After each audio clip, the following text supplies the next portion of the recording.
You got this and you got that, and you gonna murder this one and murder that one. Talking all that bullshit. I'm gonna put it to you like this, yo. This is for the nerds, this is for the brainiacs, this what we deserve. Go ahead and play it back, you ain't gonna touch me, you not gonna do nothing, you are not above me. I bet you wish you was me, I know it, I know.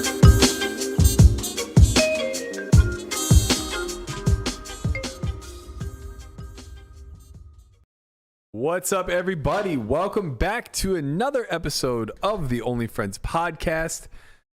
Today, my friends, we are off and popping. It's a two-man show. That's it, man. That's just us. Another academy in the books, Burke. That's right. We managed to do it. I don't know how. I know. We got through it. We had a great group. We did have a good group. Very eager to learn. I agree. We had it was a very intriguing group by my standards. Not because of anything bad necessarily, but it was a wide array of people who like have looked at preflop, have never looked at preflop. Yeah. Field players, studied players. It was a lot of chaos day one and day two. I think we finally were able to wrap things up on day three. Really proud of everybody. To see the change It's amazing. from day one, where it's like, you know, most everybody's flying without, like, just flying blind without much guidance, to day three, where it's like they're actually mindful of like, oh, where does this hand fit in my range? It's insane to see that sort of transition, in my opinion. You know how I know that they're getting better, especially like the preflop construction? It's so I run graphics, and it's my job gets easier throughout the academy because it's raising and calling and overcalling and doing all these different things. And I'm trying to keep up, and they're not thinking about anything. They're just playing at light speed. And then by day four, it's like, think about it, raise, fold, 3-bet, fold, call. Like, I'm like, oh, this is so easy. I love how passionate you were getting about some of the gameplay. Yeah. Like there were some spots where, you know, people are just like wilding out, like they're clearly not taking their time or thinking about anything, and they're just like 3-betting a hand that doesn't even VPIP at all or whatever. And you know, like on the break or the next morning before everybody gets here, it's like, oh my god, did you see Tom in that situation there? Like, what is going on, bro? Yeah, right. Take your time and think about it. Well, yeah, seriously, it's like if you're playing at rocket speed, you're not thinking about ranges, you're not thinking about your construction, you're not thinking about any SBR, any of these things. Yeah. Right? Like if you're just literally clicking buttons in a live realm, then you're not a thinking player. Agreed. You're not being a thinking player in that moment. I agree. Shout out to Tom, by the way. I wasn't actually calling you out. I was literally reaching for a generic just a name, and it happened to be Tom. We did have a Tom. We yes. did have a Tom. Tom's a big guy. Not a big guy. A big supporter of self. He's a big guy. Listen, it's a long, Yeah. I'll also say, like, more kudos to you in some regards. It's so nice for me, and I'm sure Hunt can speak to this as well. Now that you are a lot more studied, you're so much more of an aid beyond just being able to, you know, get the bagels in the morning and enter the graphics in the afternoon. That's good, yeah. Like the way that you're able to kind of work the room on breaks, early morning, stuff like that. Like they can confide in you with like hand histories now. Right. Whereas before you were just like the Lamanna who's meant to get them a bottle of water whenever they're thirsty. Yeah, right. So yeah, I think that's like a huge upside. Yeah. For anybody who's interested in the academy, we do still have March seats available. I don't have a graphic for that right now, but there are March seats, I believe. Do you remember the dates? It is. It's the 18th to the 20th. Of course he remembers the dates. You tell him, Lamanna. So March That's 18th to the 20th, you guys will have an opportunity to... Why do I look like Drew Brees right now? What is going on right here? I don't understand. Is that a shadow? Maybe you're just losing your hair, bro. No, I mean, see that? It looks like a... Are you getting a little bald patch? I don't know. I got the Drew Brees thing going. It's been a tough few days. It has been. I understand. Right. For any of you who would be interested in the academy, you can head to academy.solveforwhy.io. We're going to show you a little preview. Just don't mind the dates because they have passed. Right.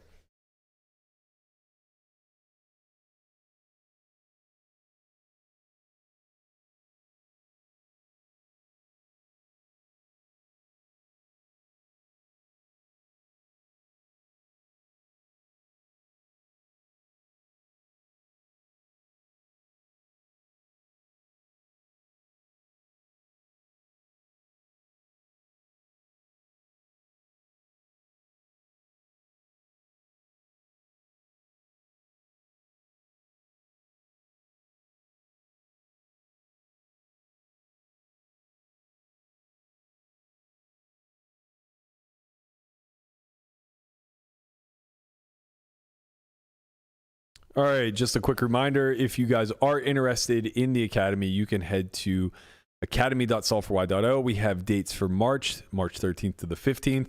We have 2 dates in May, which include the MTT Academy as well as another Standard Cash Academy.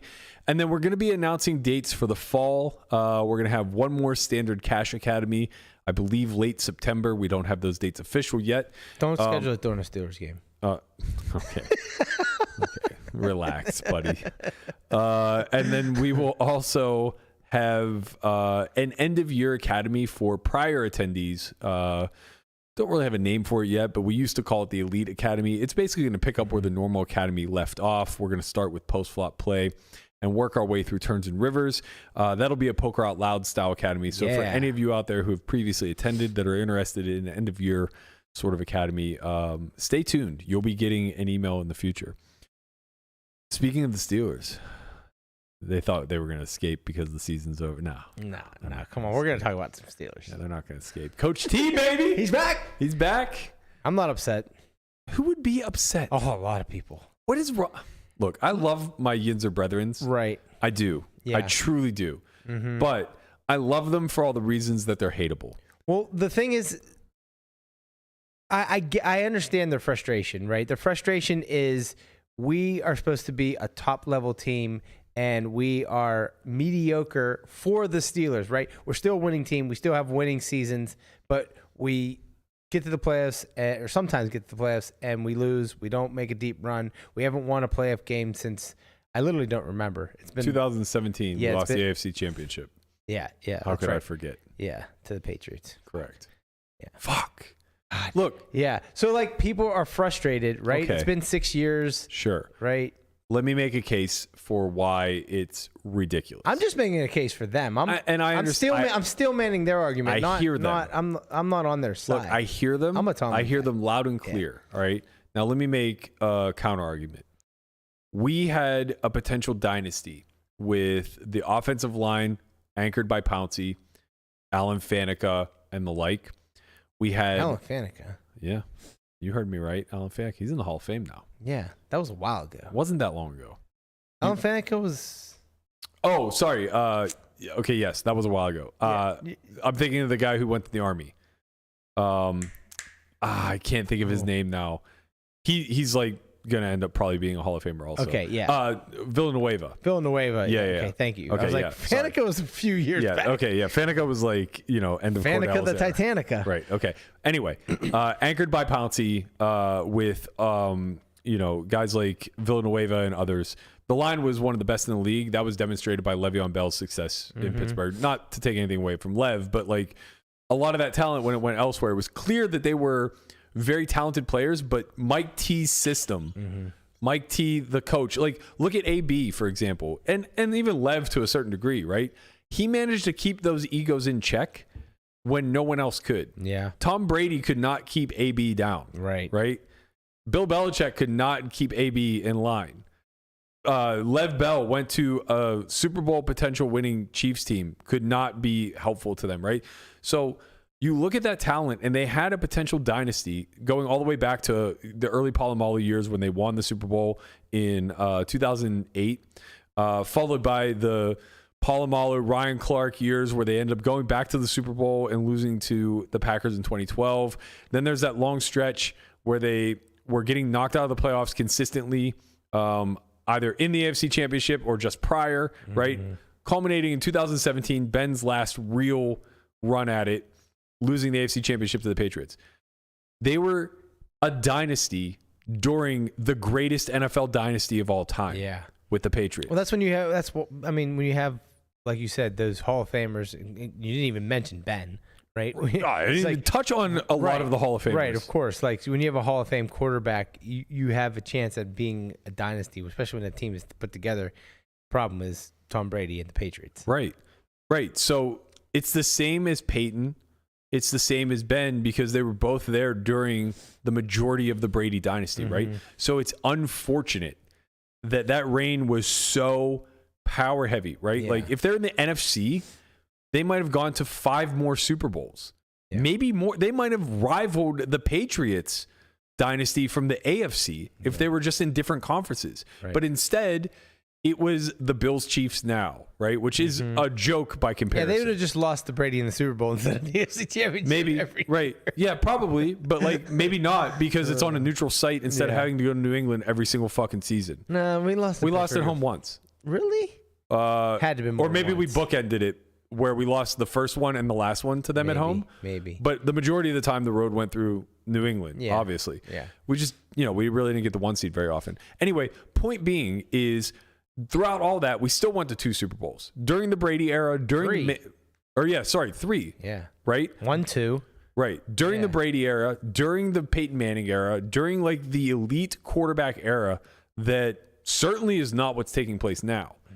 Now, the difference is in the last 5 years where we really haven't done anything, we haven't had a Hall of Fame quarterback, right? Ben was at the tail end of his career. His last 2 seasons were abysmal. The offensive coordinator was abysmal. It was a lot of not pushing anything down the Offensive field. line was very bad. The offensive line has only Holes in the gotten defense. progressively worse, right? The defense has been like patchworked, but we do have elite talent there, Yeah, right? of course. There's elite talent on the defensive line. There has been for the better part of 15 years. First Casey Hampton, then gets taken over by Cam Hayward. Like we have big run stoppers. We have guys on the outside like TJ and now Highsmith that are anchoring the pass rush, right? We have all that. We even have Minka in the defensive backfield anchoring safety. The problem is that we lack the lockdown corner, but now we have JP Jr., one of the best lockdown corners in the league this year as a rookie. That's a real big high side, right? So we just have some holes to fill. They'll get the inside linebackers, right? Bush was a bust. They had a lot of injuries there this year, but they'll Now we bring have the in. Hall of Fame quarterback in Rudolph. Fuck you.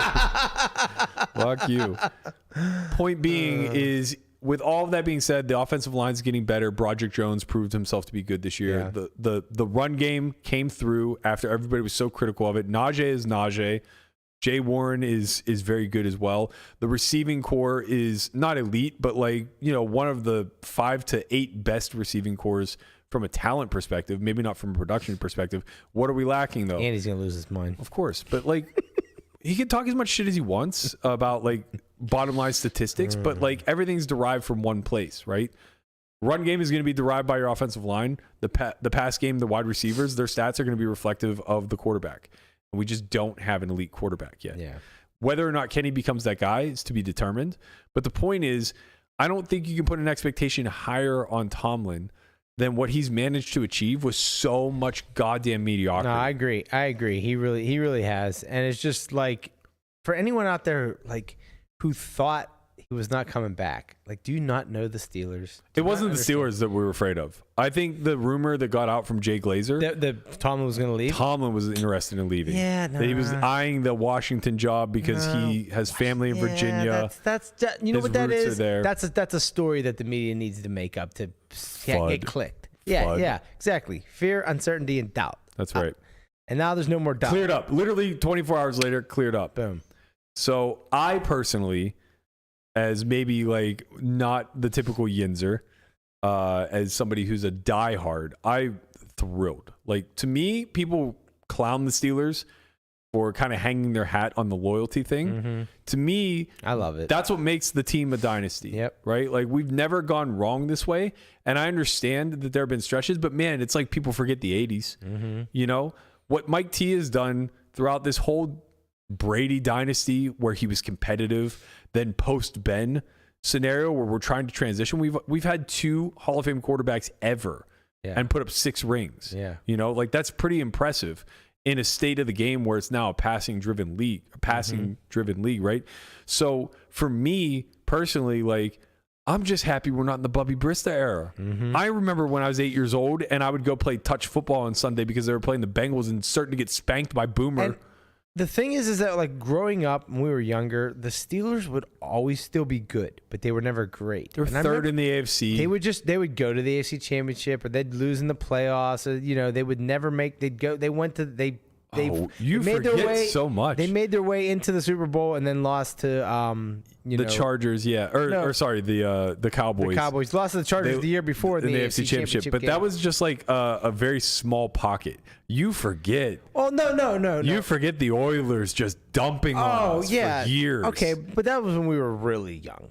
Right, that was when we were like it's like 8, 2 years 9, prior. 10. That was like 2 years prior. Yeah, 1990, 1989. Yeah, those are we were really young, right? But I'm talking about the Neil O'Donnell years, the Tommy Maddox years, the who do they have in between? Cordell. Kent Graham, right? Kent Graham was 1 year, yeah. Yeah, but like they had and I always remember thinking, I was like, if we just had a good quarterback, like these other teams. This is why I was so high on Cordell. I was like, we would just win Super Bowls. This is why I was so high on Cordell. He didn't get it done either. Right, and I'm afraid Kenny's going to be the same thing. Yeah. But I'm still high on him. Like it's crazy to me the idea of we should be running a second-year quarterback out of town. Yeah. Like he had to endure a shitty offensive line, a shitty offensive coordinator. He got hurt a bunch. And he only played half a year his first year, and then he basically played we played three quarters of this year, yeah. 3/4 of this year. But he was very restricted the first half of the year. Like they just weren't pushing the ball downfield. Right. So I still have high hopes. Rumors floating around the media, which again I think is FUD, is that he lost the locker room and everybody's backing Mason. Maybe. If you look at Mason Rudolph and think he's a QB1, then you really have lost all hope for this team. I don't mind if they make it a contest come the Me either, but if he starts game 1, I think we have a big problem. There's way too many good quarterbacks in free agency to run Mason Rudolph off. Like that to me is just punting the season. It's like bringing Matt Canada back. And that's no offense to Mason Rudolph. I'm sure he's a great backup, and I'm sure like there are some really down bad 1 or 2 win teams that would like maybe the Pats want him. Fine, go nuts. But like he's no Jimmy G backing Brady. You know, he was drafted to replace Roethlisberger, and it was very clear when we were putting Duck Hodges out there instead of him that he was not the guy, and nothing has changed in my opinion. He's played a lot better in these last 4 games than I've ever seen him play. So Wholeheartedly agree. So I don't know. You want to know why he looked better? Because he's a statue in the pocket. Maybe. He gave the offensive line a chance to actually pass block. They did a good job. Right, but he has the threat of throwing the ball downfield. Not the Kenny Pickett doesn't have that threat. Like he doesn't have the arm. Like I don't know that Mason he doesn't have the arm. He does not have Mason Rudolph's arm. Yeah, maybe not. But like I don't think like you need a big arm in the NFL to push the ball downfield, especially not with guys like we have, fast guys like Pickens who can catch contested balls. Yeah. I think it's more so that Kenny's so fidgety in the pocket. He's constantly looking to bounce out and then make the on the run throw for a 10-yard dump instead of like standing. And you know, Mason makes me very nervous as a statue in there also. Like he's taken some bad sacks, and it's only he reminds me so much of Tom Zach. And at that point, I know we just lost the audience because I brought up Mike Tom Zach. So I'm going to pivot off of this. Yeah, into the Pirates because I'm not gonna, I won't be watching a lot of the early Steeler games. I'll be concentrated on the Pirates playoff run. That's what I'm talking about, baby. I need a reason to get back to the Bird, so I hope that actually does come to fruition. We have some other big updates for you guys.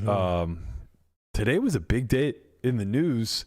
One Conrad Simpson, he has been put in position to give up his face. It's happened. It has happened. The slap heard around the world. I have sacrificed my slap. I've bequeathed it to the one and only Ryan Depaulo. Big shout out to Ryan. I appreciate you doing the dirty work for all of us. And by all of us, I mean me specifically. It's not that I didn't want to slap Conrad so much as it's a lot more fun as the onlooker.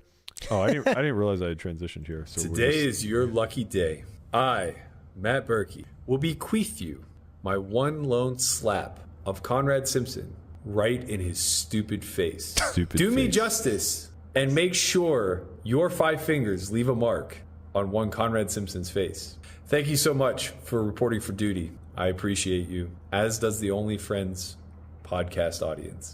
Today is leave a mark. We obviously appreciate you, Ryan. Now we're going to get to witness the glory that is Conrad getting slapped in the face.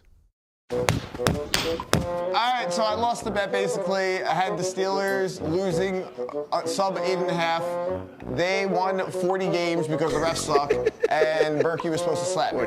He gifted his slap. to Ryan Depaulo.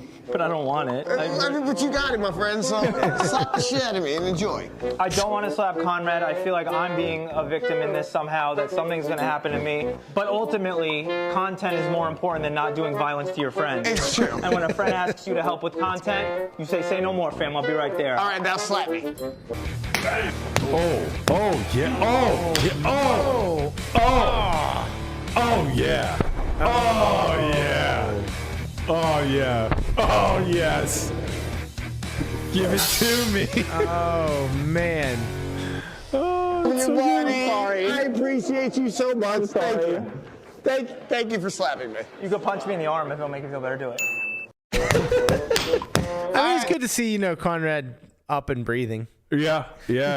Big shout out to Poker.org for putting that together. I certainly appreciated it. Yeah. Say no more to me. Depaulo, you did a great job.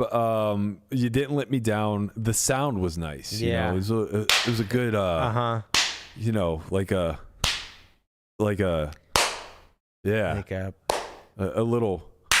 Yeah, a little smack. Yeah, a little, if you will, You know what I'm talking about out there. A little, not like that. That would have been disappointing. But you got to give him a little. How's your pin pan? A little. You got to go. That was so Italian of you. Hey, paisan. Yeah. Right. Well, Conrad, I hope you learned your lesson. Yeah. I'm sure you didn't. Don't bet against the Steelers. Just don't go against the Steelers. What's wrong with you? God, it's so dumb. It's just so beautiful. So dumb. It's so beautiful, man. Like how sweet the world. Maybe that's why I'm not so mad and other Yinzer fans are. Because to me, this season was far from a bust. It was such a win. Yeah. Conrad got slapped in the face, and I got a playoff game out of it. Yeah. Like, what more could I ask for? Right, really. God bless. Really. Thank you, Mike T. All right. Want to remind you guys that there is a new episode of Poker Out Loud out, so be sure to head over to solveforwhy.io. We're going to give you a little sneak peek of a hand that was played this week. I might be fucking around a little bit and finding out in a 4-bet pot here. Let's take a little gander, shall we? We shall. 250 effective once again. My hand is going to 4-bet every single time. Yeah, I think that we're just going to have a peel. It's going to be a little uncomfortable to navigate post. This is kind of a get the money now type board. It's going to put all of his high cards in hell, and then his overpairs are going to have to make a decision. 480. He has the set advantage on this texture. I think that lands us with a check call. Don't think I get to play any leads on this card. It's really just a matter of, do we turn this into a 2-street bluff? Feels close. I just don't know how much pressure we put on like queens. So I'm just going to lean into the aggressive node. We are going to call and then assess rivers. Well, that's a fun river. Hello.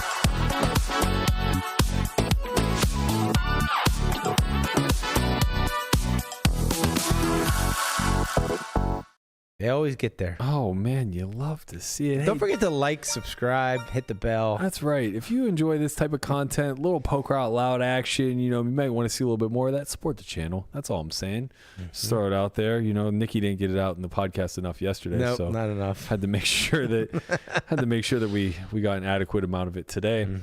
Yeah, what else do we got going on? There's still Borgata series going on, I guess. Yeah. It looks like they did a mystery bounty of sorts they did. today. We had a big winner. So it was kind of crazy, right? You heard about the structure for this? I just heard that the biggest bounty prize was twice as big as first place. Yeah, so seems like a lot. I guess what ended up happening was it was a $500,000 mystery bounty to the top. Now, I don't know what the structure of the rest of the bounties were, but in my best estimate, that probably meant that they like guaranteed the top bounty prize and didn't get the turnout that they expected. Right. So I would imagine there was like a $500K and then like a $50K. Maybe. Or like a bunch of like Bunch of 50Ks and smaller belows. ones, yeah. I'm not really sure what the buy-in was, but 500,000 is a lot, right? It's a lot. You need a huge field for something like this. So, we see a tweet here by Ronnie Barta that indicated he wasn't exactly thrilled with the choice. He said, no single bounty should ever exceed first place in these mystery bounties. Borgata, 220K for first and 500K bounty is insane. World Series of Poker, 650K for first and $1 million bounty, not as bad because of how substantial first is anyway. I disagree with that second point, but they did give away 2 $1 million bounties. Was that this year, or was he talking about the first one? I thought this year was $1 million for first as well. Good question. I think he may be referring to the first year they did it. Okay, the one that Glance pulled, but I'm not exactly sure about that either. I thought I recall it being $1 million to first. Very, very possible that you're correct. I'm shooting from the hip a little bit. I only have his tweet to reference, but I still disagree. If there's that, it's a pretty substantial gap between first and the bounty. Yeah. He said, I'm sure some will disagree, but a quarter of the prize pool in one bounty, ? I mean, I tend to lean very aggressively with Ronnie. I think that it's good to have a plethora of large bounties, but not all concentrated to one single winner. Yeah. That's really never what you want whenever you're doing something that's relatively luck-based. More specifically, if it creates a great disparity between the 500K bounty and then whatever the next one in line is. I also think that that's a big problem. Yeah, once it gets pulled, it changes drastically changes. Right. This happened in the 10K bounty that I played this summer. That don't mean to brag, but I went pretty deep in. I think I got 12th. With like Tournament Pro. Yeah, I came into day 2 with like 8 bigs and I ended up pulling like 6 bounties. Let's fucking go. I think with like 3 tables left. The 2 biggest bounties were still in play. Like right before dinner break, the biggest one was what, $250,000? $250,000. The second biggest, I believe, was 100K, and there was a couple of them, and then a few 50Ks. And what happened was people were saving their pools for dinner break. So at dinner break, all the remaining big bounties were pooled. And when we came back with like 3 tables, I think the next biggest bounty was like 25K. And now suddenly you immediately went from playing for chips in most spots because such a big chunk of the prize pool was still locked up in the bounties to immediately having massive ICM pressure. Yeah. Because first place was 750K, right? Which now was like 10 or 12x the next biggest bounty remaining in play. So things got really weird really quickly because it was uncertain who was aware and who wasn't. And ultimately, like I ended up playing a couple of pots where I'm pretty sure that my opponent was just like still playing chip EV. And I kind of got effed pretty bad in spots where, like, otherwise ICM-wise, it probably would have been avoided. Not that has anything to do with anything. It's just that when incentives become even less clear to the field, obviously that does leave room for an edge, but it also leaves room for, let's say, a little bit of the destruction of the structure of the field, right? Because, like, in this one, for example, where first is only $250,000, now... I don't know how many people were left when the 500K was pooled, but the bounties might have been worth like 5 buy-ins at that point, maybe more, maybe like 10 on average. So you really have to try hard to pluck the big bounty because that's where all the EV lies, right? Once that thing's pooled, now maybe the bounties are worth like 1.5 or 2x your buy-in, and you're sitting there playing for like, I don't know, 25 or 30 buy-ins up top. It's like, fuck, man. Like a lot of the EV of this event just got chuck to one guy. Right. And listen to what he ultimately says whenever he pulls the bounty. How you doing, man? Yeah. Oh, yeah. Quiet confidence. Eyes closed. He said, not this time, Jeff. Searching through them all. Eyes are closed and everything, you guys. It's $500,000! I told you! Yo! I told y'all. Boom. God's timing is perfect timing. You knew it. I knew it. Let's do it. You knew it. Y'all can take my chips. Take my chips. He's over it. Yeah. Close my eyes and all that. I gave myself 3 seconds. I said 3, 2, 1, and whatever I picked up, I was like, that's it. I said 3, 2, 1, and I was like, this is it. That's amazing. Yeah, I mean, it's really good. Obviously, very happy for him. But, like, I think the reaction of, like, I don't care about this tournament anymore is pretty reasonable. Right. One. Yeah, he's like, take my chips. I don't care. I don't know how many people were left in the field, but, like, the EV of his stack might have been, like, 4K. You know? Right. Where it's just like, you know what? I'm just going to go home and cash my fucking check. Yeah. Who cares? Right. This seems great. But yeah, it does seem like the numbers have been pretty good out there. There have been some, like, you know, a little bit of pushback, a little bit of complaining that maybe has been taking place about the way things were ran. Early on in the event, I had made a tweet in response to a tweet that one of the floor people, or the tournament director rather, that she had put out, basically talking about the structure of the opening event. And what it basically came down to was they were making it very unclear how the flights were going to play out based off of field size, right? So they were not playing down to the money, but the smaller fields were playing fewer levels than the larger fields. And it wasn't clear in the messaging how they were going to handle that. The response seemed a little bit tone deaf and wasn't, you know, very transparent. Eventually they got it right. So, you know, I kind of corrected, put a, you know, clap emoji out, said good job for doing it. But Angela Jordanson, she had kind of taken to Twitter and had a little something to say. Let me see if I can find her tweet. Yeah. Nope. This is where it's usually my job to fill empty space while Guapo's looking. Right, yeah. But here we exactly. are. Here we are. I get it, bro. I get it. Okay, let's see here. Did she take it down, maybe? I don't know. I thought we had a screenshot of it. We do. That's harder for me to access. Oh, gotcha. She must have taken it down. And maybe the fact that she took it down means that I probably shouldn't bother reading it. Probably not. But in any event, basically, let's see. Maybe I can show it. There we go. Yep. Oh, nope. That's the something else. Nope. That's also something else. Wow. This is fun. I just get to play with But stuff. basically, she was saying that there people had to play like 24 hours, right? And yeah, she said, I hate to say this, but this has been the worst run series I've played in a long time. Bagging the MB, which I assume is Mystery Bounty. Mystery Bounty, yeah. At 15%, not in the money, but coming back to day 2, eligible for bounties. I actually don't have a problem with that. It's just, it needs to be stated in the structure. If it wasn't prior, then that's obviously an issue. Yeah. And World Series ran into the same issue with the 10K, where we were playing like, it was so weird. The last 2 levels of the night in the 10K Mystery Bounty, they go, it was a secret bounty, remember? Correct. it ended up literally being a secret. Nobody knew what the structure was. With like 2 hours left to go, they're like, we're playing down to the money. And we're like, oh my God, Jesus, we're going to be here till 4 a.m. And, you know, people are making decisions based off that because there's like 17 or 18% of the field left. So it's clear that we're not going to get there in the next 2 hours. And then they go, we're going to play 2 more levels. And it's like, whoa, what are you talking about? Like, I've just been playing bubble strat.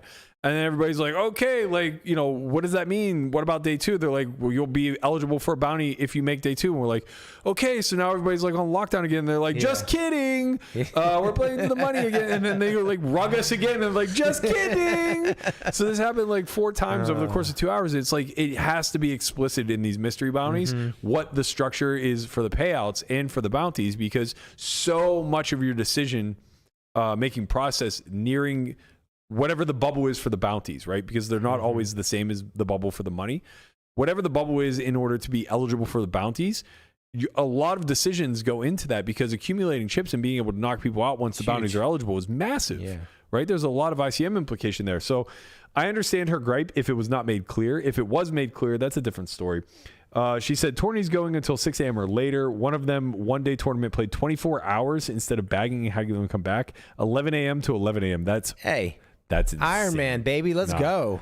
No, I ain't about that. Come on. No bathroom breaks either. They moved moved the big blinds to open new tables right in the middle of hands. I don't think that matters too much. It might be a little off-putting, but I think it's still fair. These are just a few examples. Running a series with these price points shouldn't be learn as you go. I get it. I understand. It seems as though there's some growing pains with BetMGM as a whole, taking over the now BetMGM series at the Borgata, which used to be WPT ran. But I do have high hopes for the location and the overall growth of whatever series it is they choose to run, whether it's BetMGM or somebody else takes over, that player pool is so fucking big and so rich, right? Like most of it has just been going to Florida the last few years, and the Floridas have been sick. Huge. Crazy to me that Florida is running a competing series right now. Yeah. I don't think they recognize just how much of their clientele they pull from New York. And I guess we'll find out in the numbers. And maybe the inverse is happening where Borgata is getting hurt because they pull a lot of clientele from Florida. Not really sure, but I do know that them cannibalizing one another definitely is not best for anyone involved. It would be nice if they ran back to back to each other. I don't know how much incentive there is to compete versus cooperate, but from my perspective as a player, and if I'm in these rooms that are looking to grow, I wouldn't be trying to squash one another. It seems pretty logical to play off of each other's backs. Yeah. This is my thoughts, Yep. More poker is better. More poker is better. While we're talking poker, I guess now would be a good time to get into today's In the Muck. We have... It's not me. It's not... Even I am not going to play the hand the way this one was played. That I can attest to. For sure, it's true. We have a user submission today, so let's get to it.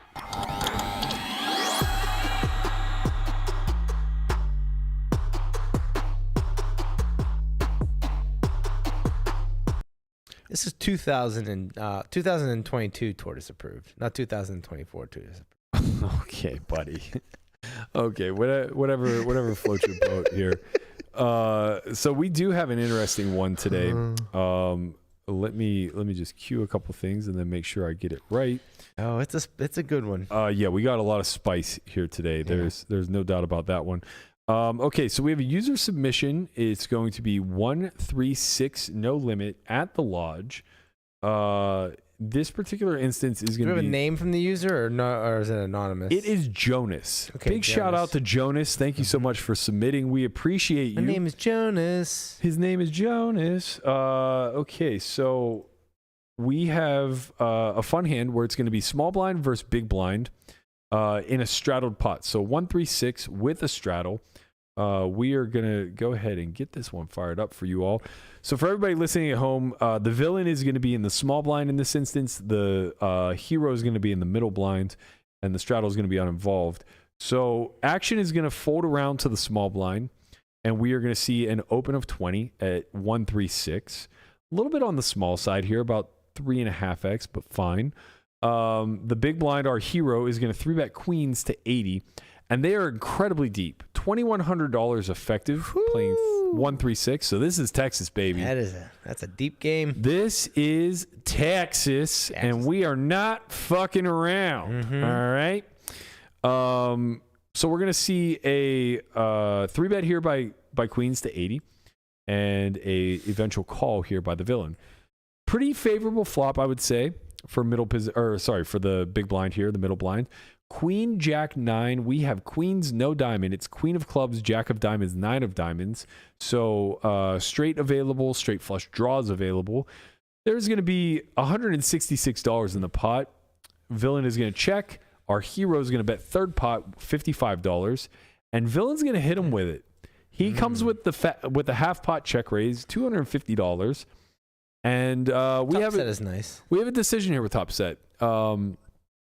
I don't know how much 3-betting takes place here with range or with this particular hand, but I do know that if we're going to have 3 bets, this one's pretty nice. Yeah. We unblock the queen X of diamonds, which is real nice. You want them to have that queen 10. Right. That queen 10 ball, exactly. Queen of diamonds, little ace queen of diamonds perhaps, king queen of diamonds. Those are nice hands to get a 3-bet in against. Yes, they are. Now, of course, you might run into the 10-8 or king 10 some of the time. You hate to see it, but yeah, but you have outs. You're doing okay. Yeah, you're doing okay, cuz. But our hero here, he's not going to play a 3-bet with this hand. And though we don't have the ability to ask him now, I would wager he probably doesn't play 3-bets much at all. And I feel like a lot of people don't play 3-bets with sets on coordinated boards. Yeah, I got to tell you, because we're 3-betting king 10 off here, I do feel like we need to have a 3-bet range. Let's say we shouldn't. Just right. I understand. I'm just saying, like, we need to, when we're devising strategies, we have to think about what the nuts want to do. And if we have King 10 1 diamond, like, we're pretty happy to pump some fucking money in the pot, you know? Yes. So we want to build around that. Well, the second nuts would then just be like, you know, sets. Queens. Top sets is a pretty good spot. Yeah. So anyway, might not be playing any sort of 3-bet here, so he elects to call. Turn 9 of spades. Makes it a little more comfortable. Okay, pretty easy spot now. We're full. We have jacks really in the muck here. Yeah, we do. So he's going to go for a little more than third pot, $250 into $666. And he's going to get met with a call. So this is about 40% pot and a call. Okay. River now, queen of diamonds. So final board quads texture. now. Final board texture is queen of clubs, jack of diamonds, 9 of diamonds, 9 of spades, queen of diamonds. There is $1,100 in the pot, and we are $1,500 effective. Our villain, open rips. Okay, what's the problem? What is the problem? So we are sitting there with quads. We have the quads. And the guy bets about 140% into us. Jam. Yep. So here's what the post says. Read on villain is that he's a wreck. Okay. Pretty loose passive, but isn't just a mega whale. Going a little bit further, he says, on the Queen of Diamonds River, small blind takes about 3 seconds and jams for about $1,600. Doesn't even count his stack. With the timing and the fact that it's like 500 big blinds, which isn't the right way to think about it. It's only 250 antes. But Rex don't think like that is what he's saying. So I'm facing basically a 500 big blind donk jam because he doesn't think Rex are able to adjust their stacks according to the straddle. I ranged him super narrow, and I put him exactly on King 10 of diamonds, 10 8 of diamonds, or quad 9s. Disclaimer, I've been playing mostly online, 200 blitz for like my last 8 months, and this is my first month back to the live streets. Do we think villain has any other hands here? If so, what hands does he have and why? Asking to help learn how to read villain live. If I ranged him correctly, we're not getting the proper odds to call. I show and tank fold.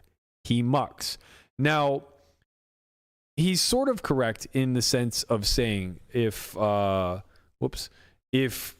ranged him correctly, we're not getting the right price to call because it's an overbet. So basically, he needs to have one bluff for every value. For every value combination, or in this instance, one worse value combo for every better value. Which he does. He has one worse and two better. Two better, correct. So that in. But if he ever has anything, literally anything else, bro. How do we get this hand when I've just been harping about paying? just pay, bro. You got fucking quads, man. You got quads. Listen, man. If not this, then what? Really, like you said, you're not trying to like avoid these coolers, and when you're talking like set or we're talking quads. Yeah. Now we're trying to lose the minimum with quads. Where are we at here in this world? You did this to us. I know. It's my fault. Tortoise approved, baby. Gotta play like the tortoise. Where's the tortoise approved sign? God damn it, Lamanna. Oh, beware of the tortoise, baby. Beware. You've definitely done this to us. What is happening? We're trying to lose the minimum with quads. Yeah. And I mean, like, and I don't mean to like laugh in Jonas's face. I really don't. I understand. Of course, we've been in pain before. But yes, I get it. Like, hey, like maybe the guy is very tight. Like, there are hands that beat you. There are legitimate combos that look do in beat the $1 million one drop 5 or 6 years ago. Somebody made this exact fold with quad 7s to John Morgan, where 9-10 of clubs was a straight flush. Yeah. So he put him on exactly one hand, and he folded. What John Morgan have? We don't know, but I would bet a lot of fucking money he had 9-10 of clubs. I would bet a lot of fucking money. Right. He had 9-10 of clubs. However, I would also bet that John Morgan would look at him like ace-10 of clubs and just be like, well, I have a nut flush and fuck you. Yeah. You don't have a straight flush. Right. So I'm going to go for it. I'm all in. Yeah. So yeah, I mean, this seems like a non-spot and it seems very non-trivial. And I would tend to agree. I think what makes it difficult is the amount of risk that's taking place here. Even if we adjust for the straddle, we're still playing a 700 big blind pot, right? Yeah. Now, I mean, it's deep. Now, look, 700 big blind pots, especially in Texas, not nearly as rare as they may be in theory land. Okay, so I played a lot of 600-700 big blind pots at the win in the 2-5 game at the win. Yeah, like they're not as rare. As shit just kind of spirals. Sometimes you just get 1,500 in a 2-5 game, or you get 900 in, or whatever they got in, $2,100 in. Sometimes people go, they be wilding, and you got the nuts. Yeah. In this instance, we only got the third nuts. Third nuts, yeah. And, look, I get it. We're afraid. If we had a queen high flush and the ace high flush and king high flush were out there, would be a little, but there are many combos of those. Right. Not one of each. Yeah. So it's a little bit different there. I understand. Look, I get it. Jonas, I feel you. But, bro, you got to pay, my guy. And I will say this, though. It would be easier to call with quad 9s here than with quad queens. Right. I think that's abundantly clear. And if it's not, it really should be. Because when you have quad 9s, your opponent can just have a queen. Right. And just like go for it. Or more specifically, Queen jack? have queen jack and just think he has the absolute rocks. Right. Right? Even though he loses to 3 combos, like it is what it is. You could just get called by a worse queen. That type of stuff, right? And, with quad queens, it becomes a little bit more difficult because now there is absolutely no value. Now you actually have to look for bluffs, right? Because there's no value that jams. Pocket jacks don't jam, right? So it's only quad 9s and straight flushes, which becomes a little bit of a problem. So should we look at the wizard or should I tell you my plight in a similar spot? Yeah, let's do yours first, and then we'll. All right, team. So I'll be honest. I've been in the muck before. You have been. I was a naughty boy. Not with quads, though. No, not with quads. Not ever with quads. That would be dumb. 2 years ago, yes, with quads. I was playing. Narrator. It was quads. 2 years ago, I was playing at the Win, 200, 400 in the back room with JRB and the crew. I had a nice session, had all of myself, picked up 150K, was flying high. Yummy. Flying, baby. It was a good day. Game broke quick. We didn't play that long. Sounds like you broke the game. 4 hours, maybe. Not those stakes. That's true. That's a good day, but it's by no stretch a great day. Yeah. So I'm flying high. I'm having a good time, but I find out there's a 51 game that's just running public. Really rare, but like this is just after COVID. We're still wearing masks. They had just taken down the plexiglass. Like shit's the wild, wild west. So I strap my mask on and I walk out there and I'm like, I don't know any of these people. So I sit down. Yeah. And I buy them for 50. Very quickly, I'm up like 70,000. I have like 120K in front of me. And then this hand happens. So the only scouting report I have is that this group from Chicago is at the table, and I don't know anything about them. I find out later that the guy I was playing against was a game runner, and he might be a little bit on the loose aggressive side, perhaps. But we play this hand, and it was a weird one. All right. So I have pocket 9s in the hijack. Folds to me. I open 300. The button calls. Small blind. Go ahead. Screen. Yeah. Sorry. I don't. I'm just playing it like an idiot. Yeah. Okay. So, yeah, I opened 300 from the hijack. The button calls. Big time whale that we built the game around calls out of the small blind, and the big blind folds. Flop. 10-9-9. 2 spades. Favorable for you. Decent flop. Not sure how I'm going to extract value. I'm debating whether or not I'm going to better check. Right. That's okay. Small blind leads half pot. Yeah, why not? Out of flow. Right into my quads. And guess what? The button... He got a raise. You just called, huh? Yeah, you know what? I thought I might trap him. Didn't want to fast play my way out of this one. So the button now, who is 70,000 effective with me, 700 big blinds effective. Let's put that into perspective for a second, guys. Yes. Okay, 700 big blinds effective. He makes it 2K. Your boy got quads. All right. We're feeling good. Right. We're feeling good. We're liking the way this is transpiring. And listen, like, ain't nobody flatting 10s versus a Berkey hijack open or cutoff open, whatever the fuck it was, okay? So, like, button, he's full of shit, all right? This is nonsense. All right, great. Small blind. Call. Oh, baby. Call somehow. I call. Let's go. 7K in the middle. Okay. Turn, offsuit 7. Check. I check, and I figure probably going to check around. Oh, no. Oh, hello. $10,000. Oh, my. Into 7K. We got an overbet coming. Are you thinking, like, this can't be real? Like, is this... I thought there was another 9 in the deck. I was like, oh, it's a foul deck. I'm not going to get any of this. Motherfucker, I'm not even going to win any of this pot. He's just somehow going to have the 9 of hearts in his hand. This is brutal. So small blind finally comes to the senses and folds. I call. River. Jack of spades. Not my favorite card. Well, you don't have the nuts anymore. I do not have the nuts anymore. Matter of fact, I somehow found my way to have the 4th nuts by one little dingly card falling off. Yeah. So I now lose to King, Queen of spades, which, probably 3 bets pre, but who knows? I don't know this fucking guy. He's wearing a mask. I can't even identify him in a lineup. Yep. I lose the 7, 8 of spades. Mm-hmm. I lose the Queen, 8 of spades. Mm-hmm. Queen, 8 of spades being the most probable of them all. Right. Because flatting the button, playing super fast, aggro, yeah. turning the double gutty. Yep. It just makes a lot of sense. Yeah. So I check, trying to figure out if I'm going to check jam or check call, and don't get the option team. Mm-hmm. Oh. He just smashes it. Hello. Smashes it right in my face. All of it. No, I didn't know what to do. All right. I'm not going to lie. You know what you should do? Call. Just pay. Yeah, just fuck. All right, so look, I say I don't know what I was going to do, but really I was just having a funeral for the 60,000 that I thought I was about to torch. Right. It didn't feel good. It's like, great, now I'm going to be fucking broke. I'm going to lose back half my winnings from fucking JRB's session, whatever. Like, I'm bummed. I'm having a funeral for my hand, but I was at least courteous. 10 seconds into the tank, I go, I have quads. And I'm strongly considering folding it, so I apologize for the amount of time that I'm about to take.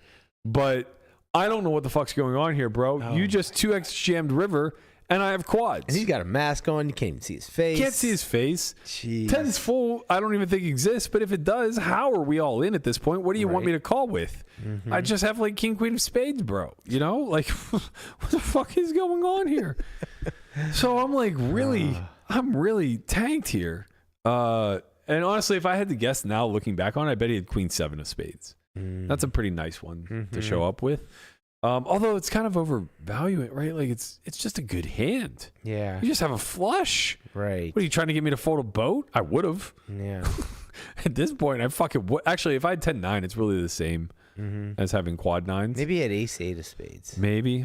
I thought about that too. I said maybe as ace 8 of spades. But again, like, what an overplay, right? What calls? Yeah, but, My king high flush is king queen. True. You have the ace and the 8. Yeah. What's left? Yeah. I guess I have king 7 and like I'm super wide. I get it, but like he might have just been maybe he had ace 10 with the ace of spades. He might have been giga blasting. I don't know. Anyway, I finally, after 5 minutes of knit rolling this poor son of a bitch, I apologize if you're listening, by the way. Huge shout out to Joe, who's friends with this man. That we've reminisced about this hand and how disgusting it is that it took longer than 5 seconds, let alone 5 minutes to call. I've never been so fucking embarrassed about a hand before in my life. I bet. And I folded a full. You're the just pay guy. You have quads and in the tank. And I folded a full house on TV. Yeah. Deep in the PCA. Right. Yeah. I've still never been more embarrassed about a hand before in my life. Right. It was and nobody even got to see it, right? Listen, it happens, man. It happens. So I knit rolled this poor bastard. And because I announced I'd quads 10 seconds in, as soon as I put the chips out, his hand was already in the muck. Honestly, I'm surprised he held it together. You didn't hit it with a, so what'd you have? I'm actually surprised that he held it together and didn't just like muck midway through my tank. Like, I know you're fucking calling, man. You have goddamn quads. Leave me alone. And just like, could you imagine what he's thinking? Like, oh my God, this fucking idiot might actually fold quads here. Like, because I mean, you after like 2-3 minutes, he's got to think, oh wow, like he's really thinking about this. He might actually fold quads. I can't wait to windmill this in this idiot's face. Yeah. And then you just made the call. At the end of the day, like nobody calls like me. Right. All right. Like I fucking pay. I live up to my mantra of just paying. Sometimes it just takes you longer to get there than normal. Yeah, and honestly, if anything was going through his head, it just had to be, this guy really is the fucking worst, right? Like he's probably just thinking like, man, Berkey is truly as bad as advertised. Like who is worse than the guy who's knit rolling me with quad 9s on the fucking river? And the answer is no one. Yeah. Nobody. It's So me. You empathize with Jonas. I do. You do. Because you were do. in a kind of a similar spot. This guy just jams this over jam in your face. You're like, I mean, there's a couple different hands that beat me. Like, do I really want to just torch this all off? Like, Right. I know I have Exactly. quads, but man, what But do I do? like, you know, it's 5 or 250 big blinds. Right. Bro, it's your But regular he found the game. fold. Just you reload. actually found the call. Yeah, so my guy found the fold. Yeah. His opponent just very quiet. He showed it, obviously, begging for some relief and, you know, rightfully so, which also makes me think this guy that he described as a wreck, not a wreck. Right. Because he didn't take a single ounce of pride or happiness in that fold. He just casually slid his cards in the muck. Oh, that's amazing. And like, whether that is you- amazing. Like, I mean, someone folds quads to you, Right. and you just slide your hand right into the muck. Like, And it's like, whether you had it or not, like, you at least want to show one, yeah, bare minimum. right. You know, so it's like, I think this guy's sharp. I think this guy was like, I cannot show him Ace of Diamonds, Jack of Hearts here. Right. Like, I'm just going to keep getting away with murder from because whatever he thinks about me, I just want him to think that for eternity. Right. Right? Because I'm clearly getting one through, you know, that type of shit. So let's take a look at what the Wizard has to say about old Jonas's decision here. Let's get a little drum roll going.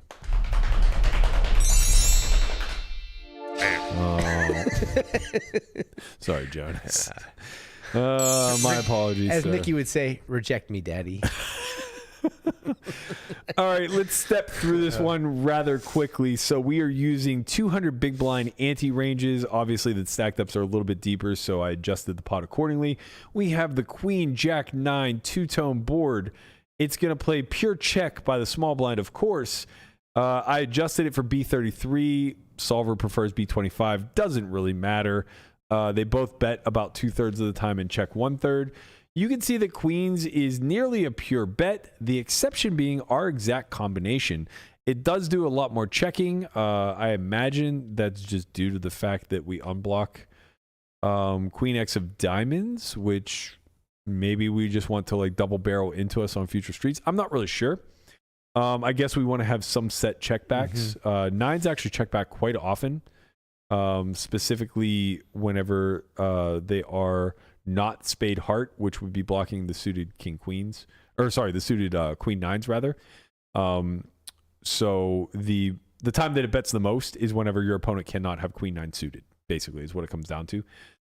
Which queen nine suited? Any spades or hearts? Right. Okay. Well, there's none left. Oh yeah. The board is club Of course, diamond. Yeah, of course, yeah. So basically, when you block your opponent from having queen nine suited, you get to play nines very aggressively. When you unblock them having queen nine suited, you actually play it quite passively. Very strange phenomenon to me. I would do the exact opposite. I would think that when they have queen nine suited, I want to bet because they could, call. Just me. Call me crazy. I don't really know. But I guess it has a lot more to do with the nine of clubs specifically because you block the backdoor 9Xs. Yes. So it's probably more of that. It just happened to be a coincidence that it blocks queen nine suited. Anywho. B33 is reasonable. The check raise size is spot on. 50% was what the solver liked. And we see that it actually comes through here quite frequently, about 16.5% of the time. It's mostly going to be built around value. So you see a lot of king 10 suited. This is coming in around 75% frequency. You see the 10-8 suited is about 50% frequency. When it's diamond or clubs, which is front door, back door draws, it's near pure. 10-8 of diamonds is actually a completely pure check raise. So we can actually technically eliminate. Want to get some money in with the nuts, huh? Right. My apologies. We cannot eliminate that from the river range just yet. Right. King 10 of diamonds is only half, so we could actually cut that combo in half, which now makes it a lot more clear of a call with queens on the end. Because as played, maybe he only has one combo of straight flushes when it's all said and done, and one combo of quads, which is just fine. Okay, so the sizing's good. Our response, let's take a look. We actually are supposed to pure 3-bet our hand when we choose to bet it on the flop. Now, of course, this is a byproduct of it not betting all the time, and it's also a byproduct of unblocking Queen X of diamonds. Right. I've locked it now to split 50-50 between call and raise so that we actually have this candidate on the end so we can see what it's supposed to do, although I think you already know what it's supposed to do. Moving forward, we do play a lot of calls. We also play a little bit of 3-bets, and the 3-bets are very large because we do it so infrequently. So Ace 10 of diamonds does some 3-betting. King 10 no diamonds does a fair amount of 3-betting. King Queen actually is one of our highest frequency 3-bets. King Queen of diamonds? Actually, no. Spades and hearts are doing the majority of it because I think you want them to to have unblock. diamonds? You want to unblock like the Queen 10 of diamond type hands. Yeah. Queens are going to be the second tier of our value. It's going to be doing a lot of 3-betting, specifically our candidate, which is pure, and then a little bit of 10s as a bluff. So it's going to take 10s with a diamond. Specifically diamond club, so block both the front and backdoor combo draws. Plus block the straight. Yeah, and it's going to be doing a lot of bluffing with those. Okay, so moving on now, 9 of spades on the turn. We can see that small blind actually gets this pretty right. A lot of checking out of that range, about 60% check after the check raise. That's kind of surprising to me, right? But it just indicates that his range goes rather polar, which means that he's going to shift to a larger size. So he basically plays pot or check here. And you can see that the majority of his potting comes from his full houses, his straights, and then hands like 10-9 and Jack-10, which block full houses and straights. They also have the ability to improve, of course, or to approve, of course. Improve. Improv. Right, improv, whatever. And then the only exception would be the Ace 8 of diamonds. So this is a hand that is going to kind of YOLO it with a little bit of equity. It comes at a really high frequency, as does King 6 of diamonds.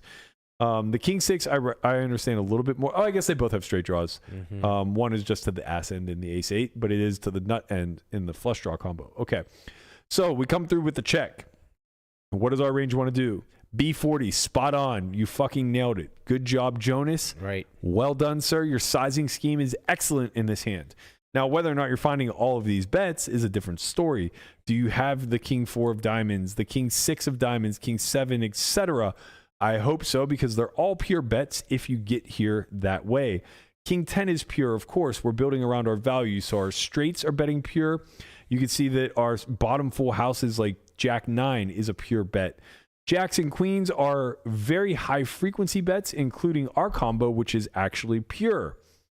Finally, our overpairs are rounding out our value, as is our Ace 10, all of which are doing a lot of bluffing with the exception of the nut flush draw. Reason being, we have too much equity with the nut flush draw, so we're pretty happy to blast off with like Ace 10 of hearts, etc. So about half the time we're betting for 40%, nailed the size. Now we look at the response range. Another very high frequency check raise. The double check raise. Well, this is because a lot of his checks still include some nutted hands, and you want to be able to reduce the SPR so we can actually play all in on the river, right? Because as it stands, we're going to arrive at river with about 160% pot if we enter through a call. But if we check raise half pot, then we get there with about 75% in the pot, and we have very easy jam with our value, right? So you can see the check raising range, again, built heavily around value. More specifically, like a little bit of the susceptible value. King 10 for straights, a little bit of 10-8, not much. 10-9 for trips, quad 9s, which is actually a pure bet, but I locked it as a mix so that he has some quads through the calling line. Pocket jacks, which are susceptible to a queen river, of course, as well as, I guess, a third 9, although maybe that's not all that important. You still beat aces. So yeah, the third 9 disregard.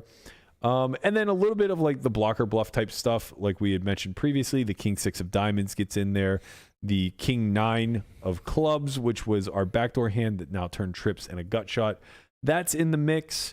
I guess our bluffs, quote unquote, are coming from like a little bit of King Queen, Ace Queen, a lot of 10x type hands like Queen 10. 10-9 as I had mentioned, although that's kind of it's a bit mergy, right? And then you have like some diamond hands that don't get here often but are pure bets when they do, like Ace 3 of diamonds. Okay, so if he has quads, we should have expected a check raise here. If he has King 10 of diamonds, that's almost a pure check raise as well. So we can basically eliminate King 10 altogether on the river. So now he has like pretty close to 0 combos. I feel like but he's also supposed to have 0 combos of quads. Well, yeah, but in practice, that's not what's happening, right? Because like no one's double check raise, like a double check raise is so strong, and you are so strong. So why would you want to do that with? Right. It's hard to find the at least in bluffs. people's minds, right? Yeah. They're like, I'm never going to be bluffing here. So I mean, think about it. 10-9 is like your bluff. Yeah. Right. So like your exactly. bluffs are actually pretty mergy. Yeah.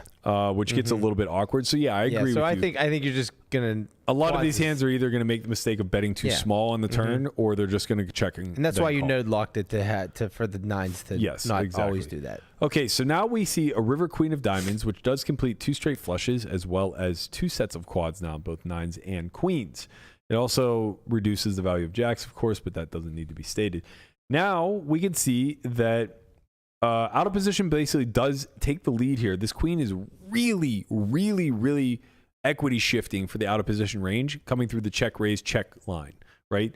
So where they were checking over half the time after check raising the flop, now they're leading out of flow here around 77% of the time. Wow. That's a lot. And they're basically mixing between a 40% block size and 162% all in. Okay. You can see that the all in is driven by our top end value. So a hand like Queen Jack, which is top full house, a hand like King Queen suited, which is a very strong top or full house that unblocks pocket jacks but blocks Queen Jack. Hands like pocket nines for quads, of course, and then a little bit of bluffing coming from a lot of the 10x region. So Jack 10 is doing a lot of bluffing. Pocket 10s is doing a lot of bluffing. Ace Jack offsuit is doing a lot of bluffing. Actually, it's pure bluffing if it ever gets this far. And then you can see we have a tiny little sliver of 10-8 of clubs. So it's in there like 15% of the time, give or take, maybe a little bit less. So, there isn't even one full combo really of the hands that beat us. So obviously when we jam, the response is pretty clear. But I don't think it's as clear as Jonas may have believed it to be, because in theory, not only are we calling queens pure, of course, that's a no-brainer. We're calling king queen. We're calling queen jack, of course. We mix with jacks, but specifically we call with jack of spades, jack of hearts, because it blocks queen jack suited. So we call that pure. Yeah. We call jack 9 nearly pure. Jack 9 of hearts calls pure. Okay. Queen 9, of course, calls pure. You block both sets of quads. That's very important. But pocket kings, when you have king of spades, king of hearts, because it blocks king queen suited, you call pure. That's how sensitive this is. If you can take king queen suited out of their range, pure call versus jam. Right. They just have too much ace jack, jack 10, pocket 10s. It wants you to call with 2 pair. Correct. You folded quads. Correct. In a spot where like you would lose to a flush, but it should be understood. Right. It should be understood that out of position never jams a flush here. Right. So that doesn't matter. Having 2 kings with no diamond is irrelevant. It's more important to block king queen suited here. Now, of course, this is all theory land. Yeah. We don't know what our guy here in the small blind is deciding to just like rip it in with in less than 5 seconds for this much money. But because we don't know, I don't think we can just assign him the only hands that are very obvious to jam. Because I think there are other hands that make mistakes. Maybe he never finds the ace jack bluff, but maybe he has the nut flush and just like doesn't know what else to do with it. Yeah. The fact that he jams so quick makes me think it's less likely to a straight flush. Because you hit a straight flush, you're like, holy shit, I have a straight flush. Wait, what do I do now? Should I jam? Should I do this? Right. Probably didn't think like, okay, on the turn I have a straight flush draw. Right. And the board paired. I'm going to begrudgingly check call. Oh, look. I made a straight flush in the board double paired. Look, I'm all in. Yeah. Right. It makes a little bit more sense that it's just quads with a preloaded line. Yeah. Right. Like, okay, I turned quads. I'm going to check. Okay, he bet, but he bet kind of small. So I bet he's going to try to check down on the river. So now what I'm going to do is just open rip any river. Yeah. Oh, shit. It completely straight flushes. Who cares? I still have quads. I'm all in. Right. So unfortunately, Jonas, I feel remiss to say, I think you became the white whale in this one, my friend. Yeah. Was that reference correct? The white whale. Is it Jonas and the white whale? No, it's isn't it Ishmael? Ishmael. Yeah. Ishmael was the captain. Jonah, you're thinking I don't know what you're thinking. I don't know what I'm thinking. Can't help you out, man. If you know what I'm thinking about, yeah, by all means, please comment in the in the chat below. I would love to know what I was thinking about in reference to Jonas and a white whale. Yeah. I don't know who Jonas is, but I feel like I might have got this one right somehow. Don't forget to like, comment, and subscribe. If you would like to submit to In the Muck, we are always looking for new user submissions. Go ahead and head over to our Discord. You can find that by hitting hashtag Discord in the chat, or you can head to our actual Solve for Why Twitter account. We need to get this graphic changed. This looks like all of our reactions when we read this this hand history. Correct. That's correct. Nikki's got a gun to her head. Absolutely. Berkey's like, what rightfully the fuck? so. So you can head over to Solve for Why TV. And in our pinned tweet, it has a link to our Discord. So head on over there, become a part of the community, contribute a little bit while you're there. Maybe submit it in the muck. You'll get it read on air. Jonas, I feel for you. Okay, I'm here for you. I once too almost folded quads, and I understand the impetus behind you being a little bit afraid of monsters under the bed there. And the fact of the matter is, you're going to see a straight flush there some of the time, young man. Yeah. But you know what? what? He never has a straight flush. Right. He obviously does. Right. But you know what? We just don't care. No, we don't. Can't Pay. care. Yeah. You'll get that money back. Maybe. Doesn't matter. Pay. Does not matter. Pay. Pay. Pay. For the love of God, pay. Everybody. Don't fold quads. Don't fold quads. That's my message to you. Rule of the day. Yep. That's my message. That's basically what the Academy is about. We teach you how to not fold quads. To fold quads. All right. That's going to do it for us. Thank you guys so much for joining us. We really appreciate you. We'll be back for our final show of the week tomorrow, as well as our final In the Muck. These ones have been spicy this week. I've really enjoyed them. Check in here 11 a.m. Pacific every single day, Monday through Friday. We appreciate you as always. Thank you for all the love. Don't forget to become a member. Sign up, like, subscribe, comment below. We'll see you guys all mañana. Peace.